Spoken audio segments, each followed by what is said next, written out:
Maintenant, nous allons accueillir notre première grande conférencière, Jodie Wallis, qui est donc Senior Leader at Accenture and Managing Director for Artificial Intelligence in Canada. In this role, Jodie is responsible for expanding Accenture's business presence in the AI space, attracting top talent and bringing innovation and global AI expertise to Canadian clients across all industries. Elle dirige la collaboration entre Accenture et ses partenaires commerciaux, le gouvernement et les universités dans l'écosystème de l'intelligence artificielle. Madame Wallis travaille également auprès des clients canadiens pour les aider à réaliser l'avantage net potentiel de l'intelligence artificielle. Elle supervise les investissements d'Accenture dans l'écosystème canadien. Et during her past 24 years, really, at Accenture, Mrs. Wallis has developed deep expertise in management consulting and technology consulting. She has served clients in several industries, including most recently personal and commercial banking, as well as life and health insurance. So, Jodie, la parole est à vous. I started when I was 10.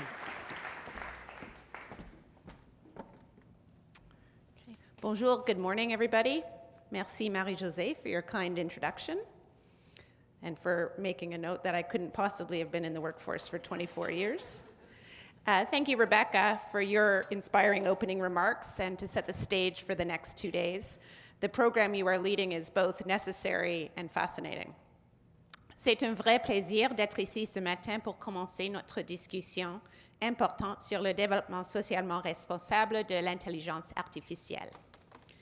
I want to thank the University of Montreal and les Fonds de Recherche du Québec for your initiative and foresight in organizing this event on what is a critical subject for all of us involved in AI research and implementation.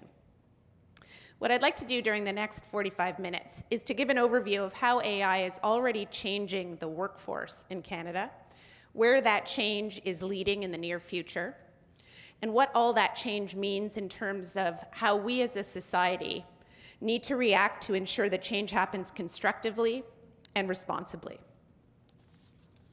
As we start, I just want to briefly review what's already happening here in Quebec. This conference is not taking place here by accident. Quebec is at the forefront of AI in Canada and in many respects, the world. It is already changing the workforce. Last year alone, the IT, AI, and multimedia industries in Quebec added 86,000 jobs to the economy. In the past 10 years, more than 546,000 jobs have been created, more than 500,000 jobs. In the same 10-year period, however, over 100,000 manufacturing jobs, once considered an economic mainstay, disappeared from Quebec. And of course, it's not just Quebec. From 2000 to 2016, Canada overall lost more than 23% of all of its factory jobs, with employment falling to 1.7 million people from 2.2 million people. It is indeed a major transformation in the workforce and in our society, and we must continue to adapt to it. Similar trends, of course, have been happening all across Canada. Je suis vraiment heureuse de voir ce qui se passe en intelligence artificielle au Québec et en particulier ici même à Montréal. L'écosystème québécois qui s'est formé grâce au leadership de plusieurs sommités qui se trouvent dans cette salle comprend également la collaboration des plus grands acteurs technologiques tels que Microsoft, Facebook et DeepMind de Google. Ils ont tous ouvert leur propre laboratoire en intelligence artificielle ici à Montréal, sans compter également Samsung qui a annoncé sa venue dans la métropole à la fin de septembre. Many very interesting and promising startups have also been established in Montreal. It was no exaggeration when a recent article about all this activity was titled, "Montreal is leading the AI world takeover." So there's been some exciting and positive news for Montreal, for Quebec, but even more significant is the impact the developments in AI that are being created here and elsewhere will have on our society, on our economy, and what I'm going to talk about today, on our workforce. In the 21st century, we have been adapting to digitization. It has caused vast changes in how we live, socialize, communicate, or not communicate, and work. Now technology, innovation, and disruption are occurring with unprecedented speed and frequency, and on a greater scale than ever before.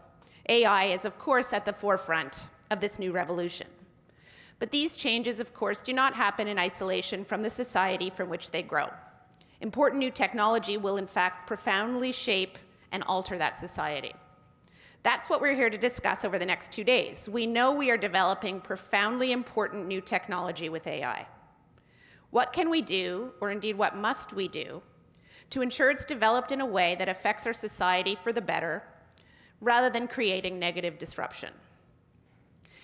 Businesses, and this is where I get to the industry part, businesses that successfully apply artificial intelligence could increase profitability by an average of 38% by 2035. That's according to a recent research report by Accenture and Frontier Economics. That's astounding, 38% increase by 2035. While some sectors like wholesale and retail, healthcare, and manufacturing will see the greatest boost in productivity, there is still significant benefit to be gained in less obvious sectors, like professional services and finance. But what effect will this change and this increase in profitability mean for our workforce in Canada? And what can we do now to prepare both the workforce and our organizations to adapt and thrive?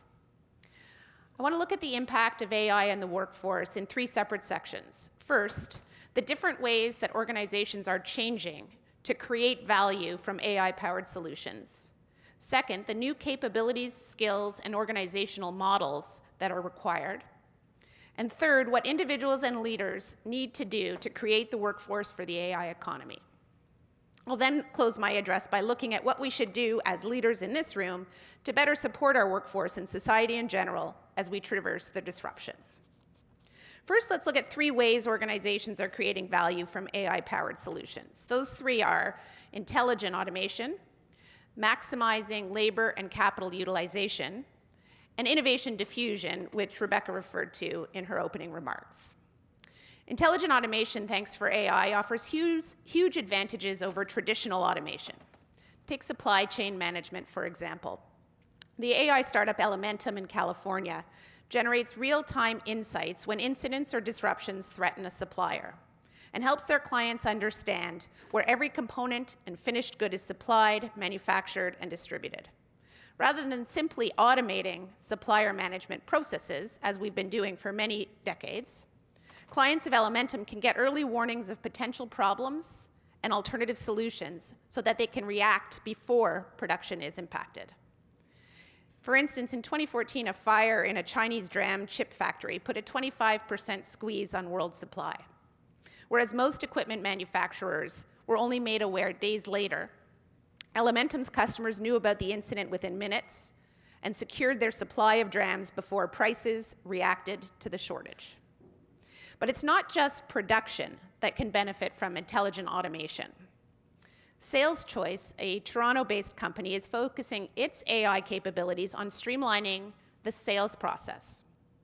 Using a variety of AI techniques, it clusters sales opportunities according to the likelihood of winning, allowing its clients to stop chasing poor quality deals and focusing their time and attention on improving the likelihood of the good ones.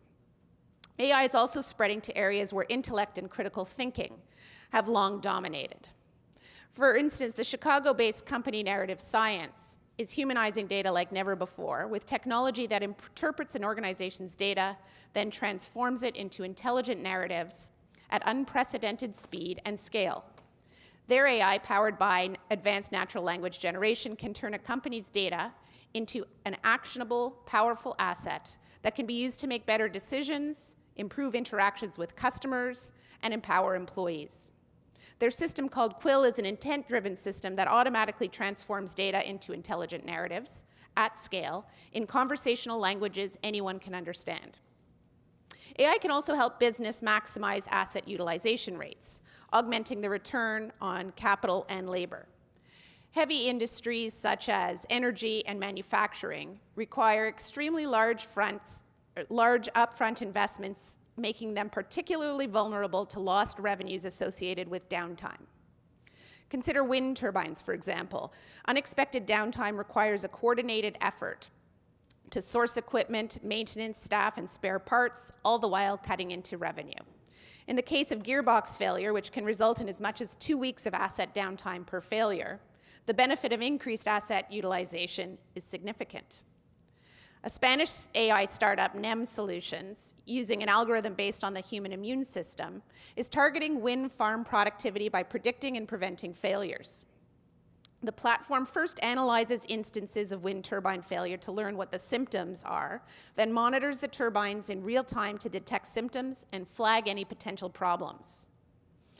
The third way in which companies can drive value from AI is innovation diffusion. In other words, accelerating the development of new products and services, or in the case of healthcare, new diagnoses and treatments. California AI company Autodesk is pioneering this approach with its computer-aided design system, Dreamcatcher.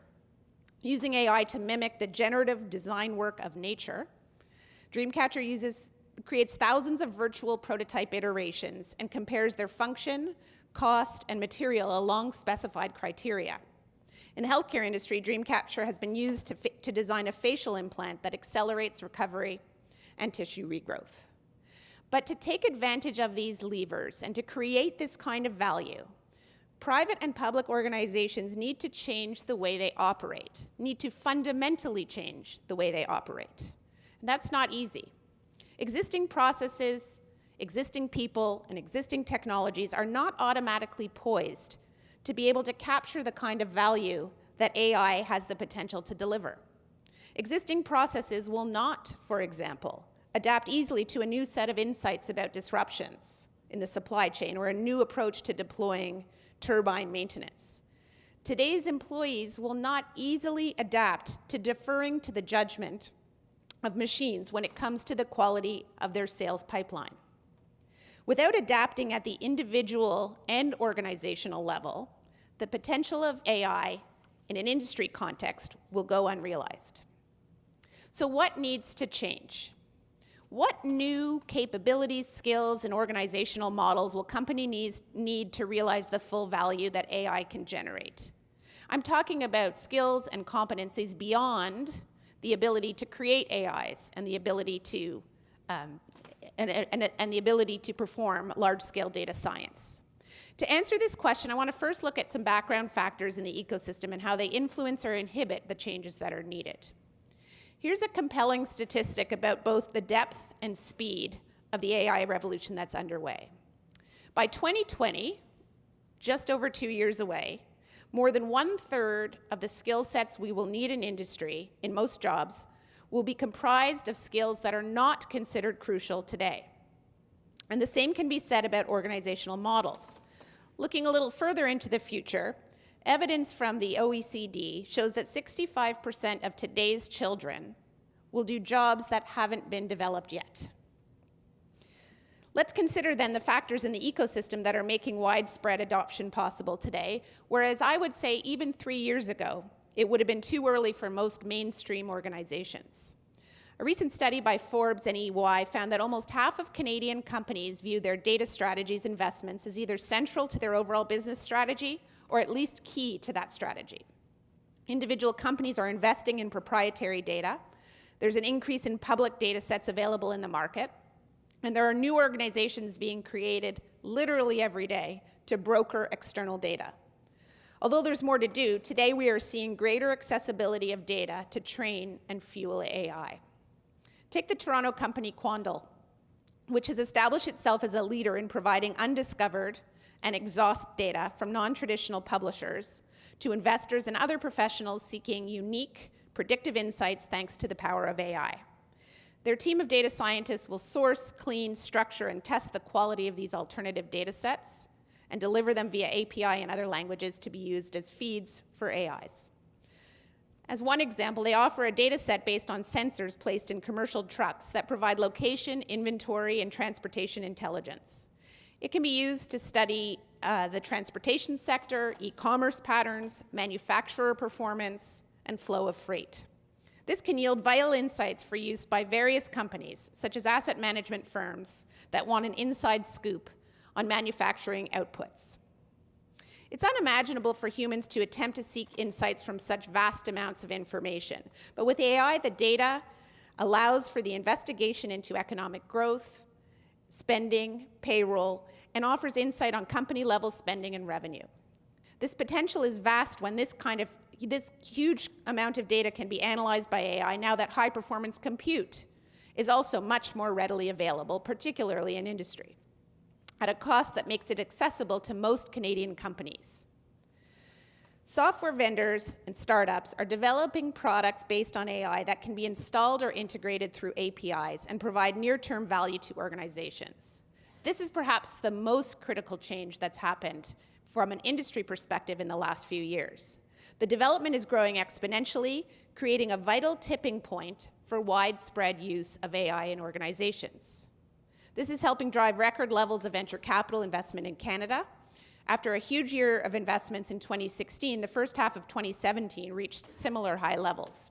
Total of $1.7 billion was invested by venture capital firms in 275 deals in Canada in the first half of the year, with the ICT sector accounting for 2/3 of the dollar total in 158 deals. Startups have a number of advantages when it comes to AI. As new research is discovered, startups can act with an agility that is beyond the reach of most large organizations. Indeed, agility is more important than company size in determining success when it comes to driving value from AI. Speed is more important than size. For entrepreneurs, this is great news. Many of our Canadian startups have developed technologies that large companies often envy and want to acquire, as illustrated by Microsoft's acquisition of natural language processing startup Maluba, based in Waterloo. Google's acquisition of DeepMind Technologies is another example. This is a call to action to larger companies. They must adopt a partnership model that emphasizes startups and scale-ups to help deliver value faster. The combination of the accessibility of data, the cost-effective compute power, and AI products and solutions means that we're seeing a democratization of AI skills in the ecosystem. Just 3 years ago, adopting AI for most organizations would have meant needing a team of researchers, AI developers, and data and computational scientists just to get started. Today, there's a reduced dependency on the number of deep specializations, and instead there is a demand for employees that can assess, access, integrate, and manage these solutions. Given the fact that skill requirements are evolving at a tremendous pace, there's no question that academia, government, and industry must work together to make sure we are equipping Canadians with right programs at the university and college level, but also as early as high school and perhaps even primary. And I know that's a topic for tomorrow morning. Let me emphasize that these programs are required not just for our mathematics, computer science, and engineering students, though, but across all domains, including medicine, law, education, and the social sciences. And for Canadians who are already in the workforce, we need to make sure we are making training and reskilling programs available that are practical and accessible. This does not mean turning everybody into a researcher, data scientist, or AI developer. Beyond the core AI skills, organizations will need to look at 6 other capabilities to realize value in the medium term. A survey of more than 1,000 large companies that we did recently, who are already using or testing AI and machine learning systems, revealed the emergence of 3 entirely new categories of human jobs: trainers, explainers, and sustainers. Trainers teach AI systems how to perform, process, and behave. Explainers articulate to business executives the inner workings of AI systems, improving transparency. And sustainers ensure that AI is fair, safe, and responsible. Let's take a closer look. The first area I touched on, let's call it AI solution engineering. This is the set of skills that can integrate data analytics, compute power, and AI solutions within the organization's existing operating environment to deliver on the promise. As Andrew Ng has said, AI is electricity. With the rise of electricity, we saw the rise of electrical engineering discipline. Many public and private organizations that are using AI today are doing so either experimentally or on the fringes of their business. Why? In part because there are still open questions in the minds of many executives about social and ethical impacts, but also because it can be difficult and costly to embed these new solutions into the core business.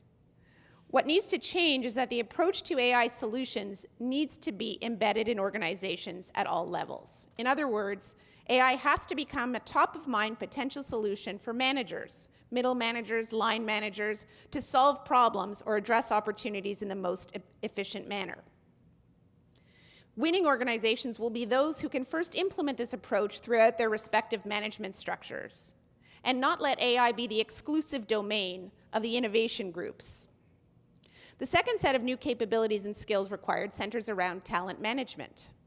The role of people management in organizations needs to evolve to consider the combinations of humans and machines by finding ways to unleash creative potential, remodel performance metrics, change learning models, and optimize workforce requirements.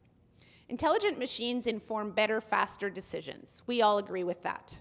They enable resources to shift their focus to activities that call for decidedly human traits such as creativity, judgment, communication, and ethics. Managers in the AI economy will need the capability to inspire their teams to trust in machines, interpret analyses, and drive innovation. When it comes to managing employee performance, some companies have already started moving away from traditional metric-based assessments. To realize the full potential of AI, this will need to continue. Since the nature of work is changing, the behavior of workforces is shifting to match this, and the assessment of their performance needs to shift too. Learning models also need to adapt as part of the new talent management strategy.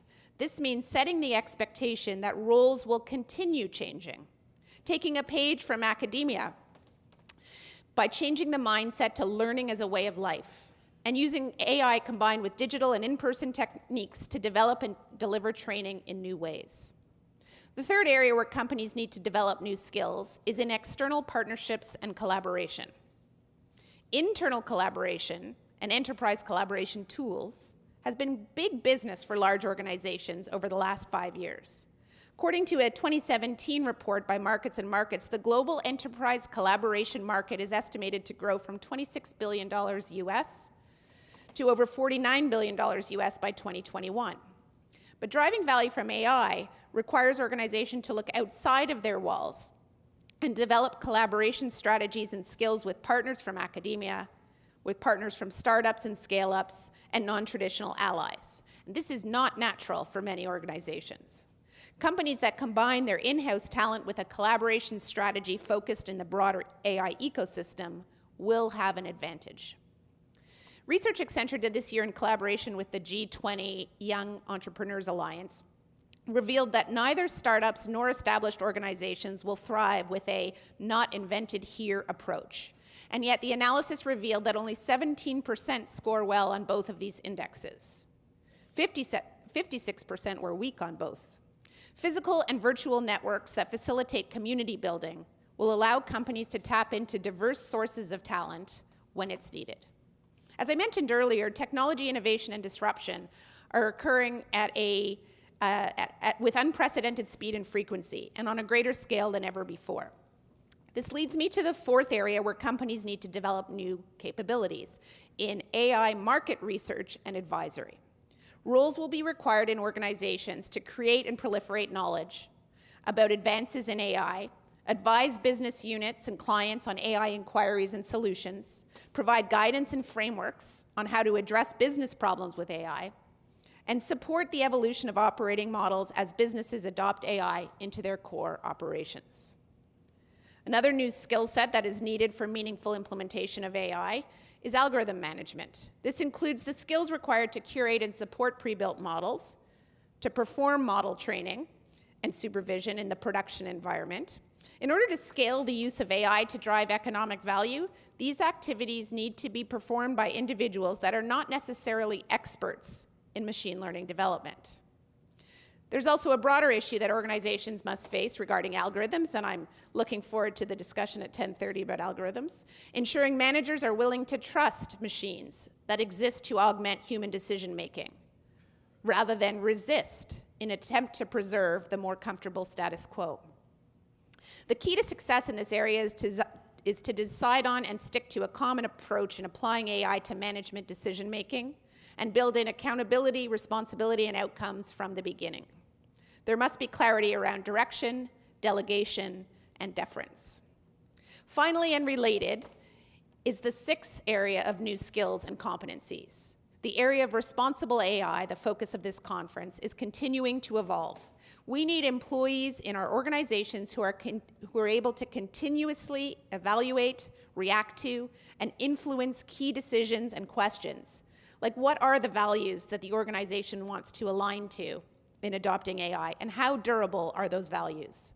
What policies do we need to have regarding the treatment of machines? What policies do we need to have regarding the autonomy and transparency of machines? How do we address bias in machines the way we have addressed bias in our employees? How does an organization define corporate responsibility today and in the future with respect to creating and sustaining skills for success? Some global technology leaders have provided us good examples of ways to address these difficult questions. For example, Google recently announced Grow with Google, where the company will commit $1 billion US to nonprofit organizations aimed at training American workers in 3 areas. Another example is Facebook taking down content that's not aligned with its values. Social media is still struggling to find the ideal way to balance the right to free speech with the variety of value systems and standards in our very diverse global community. Organizations will need to make sure they have the right people with the right training and expertise on board to continue to evaluate the questions of responsible AI and the policies and actions of these important but very complex issues. And that brings me to the last topic for today. We have talked about how organizations can drive value from AI and what skills they will need to do so, but what do we need to create the workforce for the AI economy? If this sounds like an HR issue, don't be fooled. Creating the workforce now is the responsibility of the very highest levels of organizations because of the complexity and the urgency of the challenge and opportunity. And those leaders will not need to only look within, but will also need to collaborate with government and academic institutions to address this challenge. Navigating the path toward the workforce of the future will require leaders to ask some tough questions. Like, how do we attract and develop the new talent we need? How do we scale and accelerate the pace of change and not rely on just a few? How do we make sure the people with us now don't get left behind? And how do we secure the right amount and type of investment in our people to prepare them? I want to talk about 3 things we need to do to create the workforce being demanded by the AI economy. These came to the fore from a global survey conducted by Accenture with Gallup. They are accelerating the reskilling of people, redesigning work to unlock human potential, and strengthening the talent pipeline from its source. These actions will enable leaders to build on a workforce that's already highly engaged with new technologies in their daily lives. And these leaders will reshape their organizations to allow workers to flourish in a future augmented by new technologies in a way that drives real business value, labor productivity, talent acquisition, as well as innovation and creativity. In the meantime, the skills gap is actually becoming an ever-widening chasm. Already today, 40% of employers report talent shortages. With the shifts I discussed earlier in expected skill requirements, this gap is likely to increase, and there will be disruption. This needs to be managed carefully and transparently by business, governments, and community stakeholders in collaboration with one another. First, let's examine the need to accelerate reskilling of the workforce. Counter to the negative spin often heard, our research showed workers of all generations and skill levels appear ready to embrace the new reality of AI in the workforce. In fact, 64% recognize that the pace of change is accelerating thanks to machine advances. Nearly everybody, 92% of those surveyed, expect the next generation will work very differently because of these changes. And instead of resenting machine advances, 84% report being excited about the changes it will bring, with a full 87% being downright optimistic. This sunny forecast has been overlooked by many leaders and media outlets. However, it means there is an opportunity for business leaders to create a vision of the future that's good for business and good for people. There is important incentive to invest in the training necessary as well. Research shows that by doubling the pace at which workers build relevant skills, the risk of job losses in the economy can be diminished dramatically. Estimates for Europe show that 1% increase in training days leads to a 3% increase in productivity, and that overall productivity growth attributable to training is about 16%. That's an excellent return. making the case that companies must amp up their investment in training workers. But how? Because it has to be the right training for those workers. In a slightly ironic twist, combining AI with digital and in-person training can be a beneficial tool for reskilling for AI. Take the example of Airbus. The aircraft manufacturing was looking for ways to achieve more accuracy and quality in cabin furnishing. The company developed a solution using smart glasses. Using contextual marking instructions, the smart glasses display all required information for an operator to help mark the floor faster and reduce errors to zero, with the built-in ability to validate the work and provide real-time feedback to users along the way. Another example of using AI to power reskilling or learning in general is provided by Montreal's Erudite Ai. They're tackling the vital issue of individuals facing academic and career stagnation due to a lack of productivity and learning. Erudite Ai is tackling this challenge by using AI to augment human collaboration and knowledge sharing at work or at school. Erudite Ai shows how AI can be used constructively by organizations and employees to enhance skills for the new economy. I'd like to address one important factor of reskilling for AI. It doesn't just apply to lower and middle echelon employees. Our research shows that only 10% of corporate board members surveyed have professional technology experience. They need new leadership skills too, to lead in this era of technology disruption. In particular, the ability to manage in horizontal and not in hierarchical ways, the ability to demonstrate intellectual curiosity, and the ability to go beyond measurement and management to inspire creativity and new ways of thinking. They also need to lead by example to show that learning should continue throughout life. Reskilling for all workers should not have an end. Tied into reskilling is the second requirement, the need to redesign work to unlock human potential. The world's first true digital natives, Generation Z, born in 1995 and later, are now just entering the workforce. With this rising talent wave comes a new value system, new expectations and attitudes, new dynamics around agility and flexibility, and a new way of measuring outcomes. Unlike their parents' generation, today's workers don't want to be company men and women. They want greater flexibility and autonomy. They seek learning opportunities, and they will switch employers to get those learning opportunities. More than half of employees today say they expect to stay with their current employer for 5 years or less, much less 24 years. Their attitude towards pay has also evolved. Today, the employer-worker covenant goes beyond a binary equation of hours worked for a paycheck. Pay is, of course, a factor, but so are a large variety of non-cash compensation components, including ongoing education.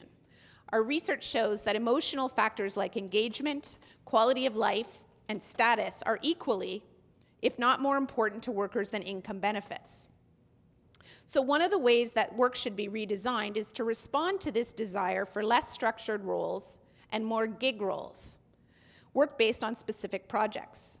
It's a trend recognized by top management. 79% of executives agree that the future workforce will be structured more by projects, work focused on joint goals completed in collaborative teams than by job functions. And this helps with what I talked about earlier, collaborating outside of the walls of the organization. Another important way work will change with AI is that the diversity of teams will grow. AI demands, as it has already been said this morning, far more multidisciplinary skill sets than are typically brought together in traditional settings.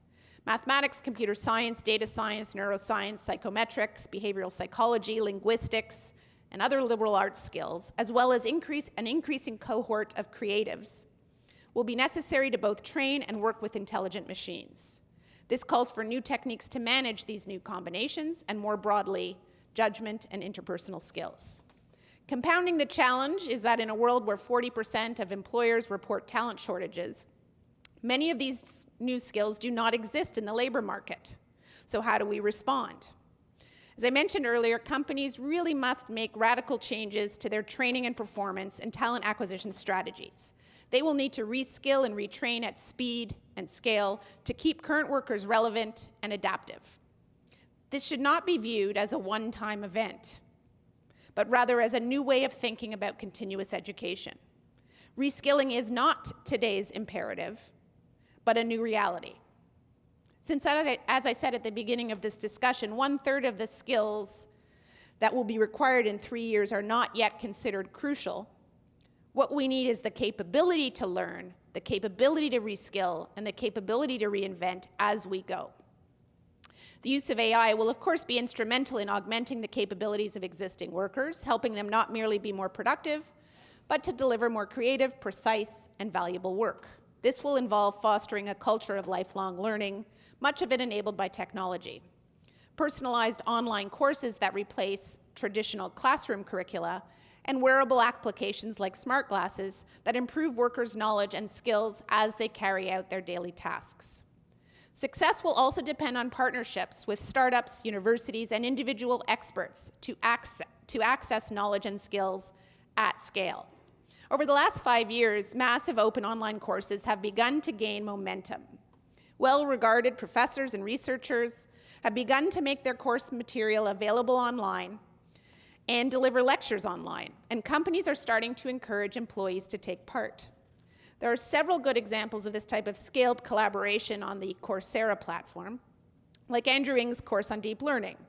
After leaving Baidu, Andrew Ng started deeplearning.ai to help people learn how to apply deep learning and improve their job prospects. He recognized that not everyone will be a deep learning expert, but many can learn to use models and technologies available today to tackle real-world challenges. That leads to the third and final thing we need to do to ensure we have the right workforce for the AI economy, and that is to strengthen the pipeline from its source, the education system.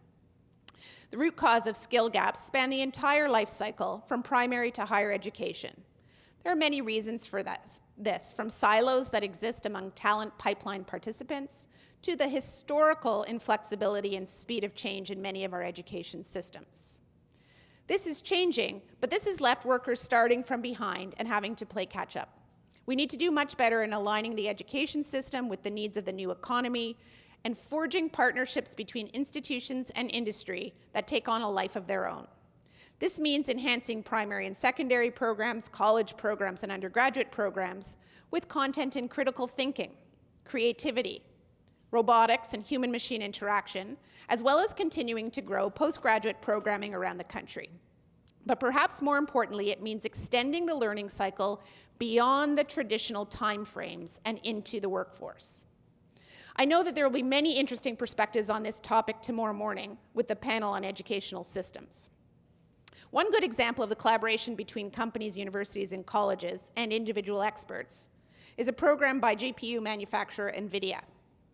NVIDIA announced recently an expansion of its Deep Learning Institute aimed at curbing the issue of the talent pipeline. Founded last year, the Institute aims to address AI skills gaps internationally by training up students in today's workforce in AI and specifically deep learning.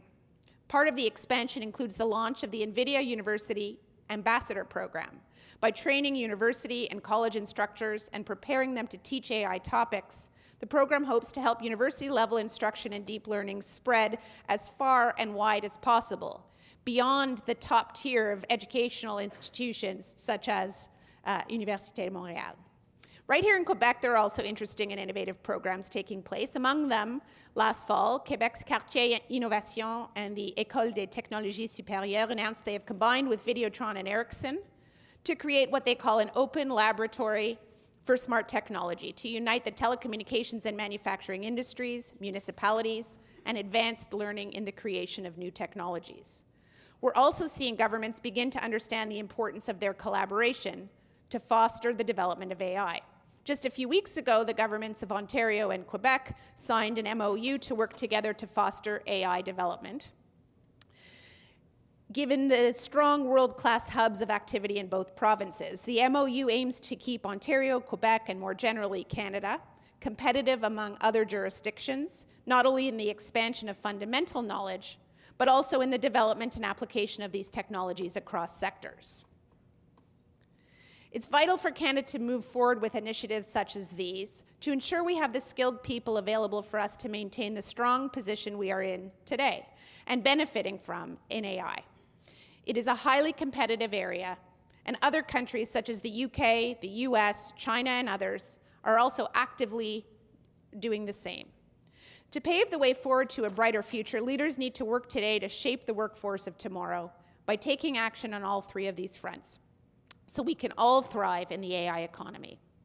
In summary, I think there are three vital aspects of AI and its implications on the workforce: how organizations are creating value from AI, the new capabilities, skills, and models that are needed, and how we can create the new workforce for the AI economy.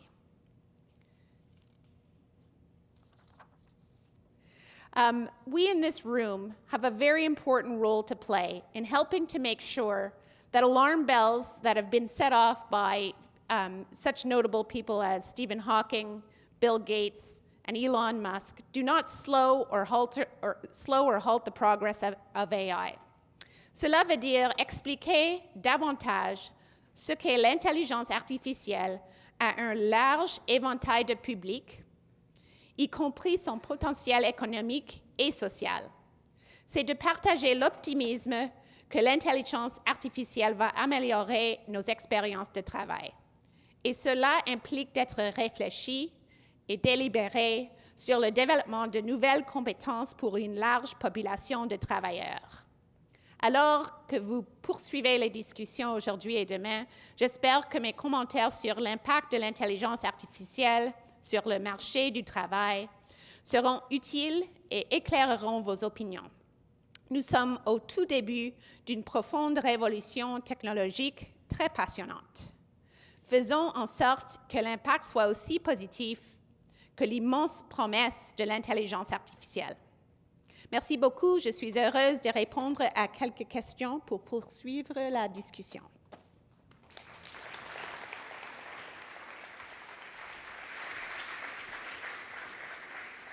Merci beaucoup, Jodie, pour cette présentation qui, je crois, suscite plusieurs questions. Alors, nous pouvons prendre les questions en français ou en anglais. On va faire ça à la montréalaise, à la canadienne. Donc, il y a des micros. Il y a 4 micros au centre. Ceux qui ont des questions, je vous prie, avant de poser votre question, de vous identifier. Ne vous bousculez pas. Moi, je vais peut-être commencer. J'ai plein de questions, moi. Je peux y aller, mais ce serait bien que je ne sois pas la seule. Alors, I go first. So I took from your presentation that AI should stand for adaptation intelligence and not artificial intelligence. I'm in some ways worried that, we think about the startups, we think about the large industry, but there's the small and medium industry sector that will need to adapt in ways where, some specific tools, learning tools, managerial tools will be necessary for them to be developed, and access to these tools may be somewhat more difficult. Any thoughts on how we can help, how we should help? Yeah, I think there's good news and bad news in that question. And right, AI maybe should be applied intelligence. I mean, it depends on your point of view, right? I think there's good news and bad news hidden in that question. The good news is, in general, small and medium enterprises actually do adapt more quickly than large organizations. So they have that advantage. I think the access to tools and technologies is an interesting question. So typically in the technology world, the best technology was expensive and only available to large organizations who could afford the investment. What I love about how AI has developed, or how AI solutions have developed, is there is a lot more that is publicly available or available on a consumption basis that actually can be accessed by smaller and medium-sized companies. I'm very encouraged by the learning models that have been developed in the last 5 years, which absolutely recognize that it shouldn't be just companies of 100,000 employees who can afford to build their own learning curricula, but learning should be available to everybody. And I think that a lot of researchers, professors, and experts in AI are on board with that and making training available where it would have been very difficult to access before. Micro numéro 2. Oui, Martin Fournier, je suis historien et professeur à mes heures.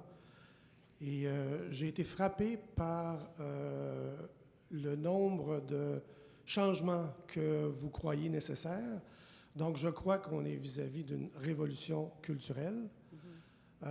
Comme historien, la révolution que je perçois la plus rapide, là, que je connais, c'est la révolution chinoise, qui a eu un impact profond sur la société en une trentaine d'années environ, avec des changements brutaux. Donc, j'ai l'impression que vous parlez d'un horizon d'environ 5 ans sur des enjeux très spécifiques qui éliminent les enjeux environnementaux. Moi, je travaille dans le domaine de la francophonie. Alors, il y a des enjeux très importants des minorités au niveau de l'expression linguistique, des choses comme ça. Donc, dans l'ensemble de la société, j'ai l'impression que ce que vous souhaitez, ce que vous envisagez comme étant des solutions, il va y avoir une partie des entreprises qui vont le réussir, c'est sûr, et qui vont donc détenir un avantage énorme, et sur les autres qui n'arriveront pas à changer à ce rythme-là. Et donc là, on va revenir au vieux dilemme d'inégalité sociale entre ceux qui ont beaucoup d'atouts, beaucoup d'avantages, un pouvoir considérable, et ceux qui en ont moins. Et on revient à des enjeux classiques de répartition de la richesse et d'équité sociale. Donc, je pense que c'est vraiment le sujet important qu'on va débattre aujourd'hui. Et j'aimerais peut-être savoir plus généralement, au-delà de votre optimisme qui est convaincant, qui est stimulant, est-ce que vous pensez vraiment que la société qui actuellement est dans une tendance d'accroissement des inégalités, est-ce que vous croyez que l'intelligence artificielle peut résoudre ça? Moi, personnellement, je ne le vois pas, mais vu que vous êtes optimiste, je vous laisse la parole. Merci. Right. So I am an optimist. Thank you for saying that. I think that, well, I mean, that's a very difficult question to answer, right? The question is AI I think the question is AI going to further create inequalities in our society, or does it have the potential to start to equalize inequalities in our society? I'll talk about it first from an organizational perspective. I absolutely think that those that embrace and adopt AI in a big way. And when I say this, I hope I was clear earlier, but you know, you can look at many of our Canadian companies, certainly all the large ones, and they will tell you about the investments that they are making in AI, okay? Which is true. They're making investments in experimenting with AI, in looking at it sort of on the fringes of their business, in sandbox environments. I would argue that there are no companies yet that I've encountered that have truly figured out or that are truly at the point of embedding AI into their core operations. No large companies truly embedding AI into their core operations. And it's for the reasons that I talked about. I think the most important thing is that it requires a massive change in all of the organizational processes. So could AI create a situation where those that can truly adapt to the change will prosper and those that can't will fall back? Yes, I absolutely believe that will be true at an organizational level. And I don't think that's entirely different than other technology revolutions and changes. And I think of BlackBerry, for example, and could they have adapted to a more open environment and therefore still be a much more viable company today? Yes, I do. So I do think that this gives organizations willing to adopt an advantage. In terms of people, I think there's a plus and a minus, right? Especially when you talk about workers who have traditionally been involved in very routine tasks or repeatable tasks, tasks that are easily automated. I mean, we've already seen, I mentioned 100,000 lost jobs in Quebec in the manufacturing sector. I think that that will continue. And I think the question is, how many of those people are prepared or have the willingness and the desire to move to jobs that are more creative, that are more dependent on judgment, and that are more strategic, right? Naturally, not everybody can make that shift. So it creates a greater onus on us to make the training and the education programs first and the training available to them so that they can make the shift if they want to. And I do think that that can create a greater inequality if we don't pay attention to that. I love the fact that you're in history, because I think in this multidisciplinary workforce of the future, we need historians as much as we need mathematicians to participate in the AI economy. va passer au micro numéro 3. Malheureusement, je dois être équitable. Donc, on va micro numéro 3, numéro 4, mais vous pouvez tout à fait aller au micro numéro 2 si vous avez une question. Ça va nous faire plaisir. Donc, au numéro 3. Okay. Hi, my name is Joanna Bryson. I'm a professor of artificial intelligence. I have degrees in psychology and 8 years of experience in work, and I am one of the speakers this afternoon. I just want to say, to reinforce if people think this is too optimistic, this is the best talk I've ever heard on the future of work. I'm really impressed by it. Thank you so much. And I actually had experience doing AI for Lego in the 1998, and it's much like you described. And I commented on it then. I didn't realize how it was going to be part of the future, but it very much linked. I don't only have that comment. I do have a question, but I want to say quickly to the previous question. I do think that, of course, the phenomena that you identified about small agility being able to wallop the world means that inequality will increase for simple economic reasons, and that requires redistribution. It requires ensuring that we have things like decent minimum wages. So I think that, and we can look at the history, and we can look at the history of the last time we had this level of inequality and what steps had to be taken to bring us to that period, that short period between 45 and 78 of relatively low inequality and low political polarization. Now, my question. Okay.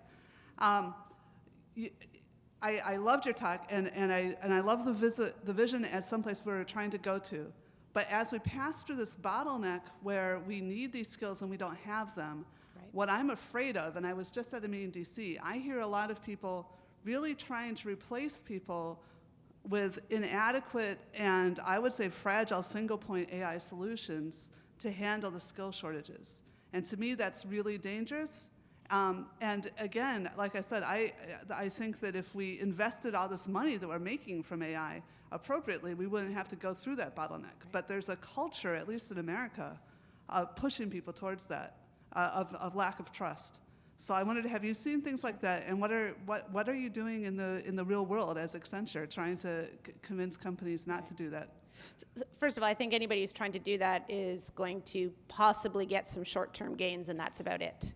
I think the only way to get sustainable gains in applying artificial intelligence, and this is what we tell our clients, is to use it as an augmentation of the human capability.